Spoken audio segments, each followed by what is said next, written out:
Sa pamumuno ni Gobernador Ricardo Dong Padilla ay nakaranas ng isang makabuluhang pagbabago. Ang kanyang pangako sa kanyang mga kababayan ay hindi lamang salita, ito ay isinalin sa konkretong mga aksyon at proyektong nagdulot ng pag-asa at pag-unlad. Unang dahilan kung bakit tayo naghihirap, mas marami po ang walang trabaho kesa mayroon. Dahil I know and Joseph, we know that we can make a difference. Ang pangunahing layunin ni Gobernador Padilla ay ang pagbibigay ng desenteng hanap buhay sa mga mamamayan ng Camarines Norte. Ang dating pangarap lamang na madeklara bilang export processing zone ng ating lalawigan ay matutupad na sa pagpapatuloy ng mga hakbangin sa Special Economic Zone and Freeport at ang pagpapaunlad ng kikilalaning International Seaport sa Osmeña upang mas marami pang investors ang pumasok sa ating lalawigan na siya magdadala ng kabuhayan. Ito ang karugtong ng naundot na Larap Integrated Development Project o LIDP sa bayan ng Jose Panganiban.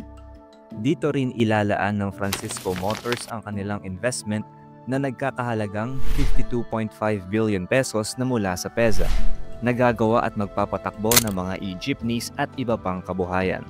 Magsisimula na rin ang rehabilitasyon ng Daet Airport.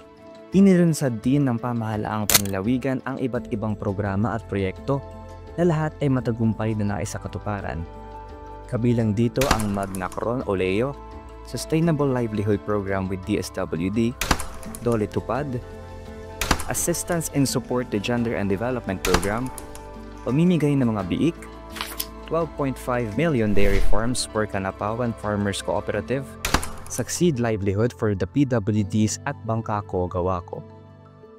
Marami po akong sinumpaan, marami po akong ipinangako nung kampanya. At gusto ko po ngayon, ako na mismo ang mag-uulit sa inyo dahil gusto ko pong patunayan na meron pang politikong nakakaalala ng kanyang mga ipinangako pagkatapos ng eleksyon.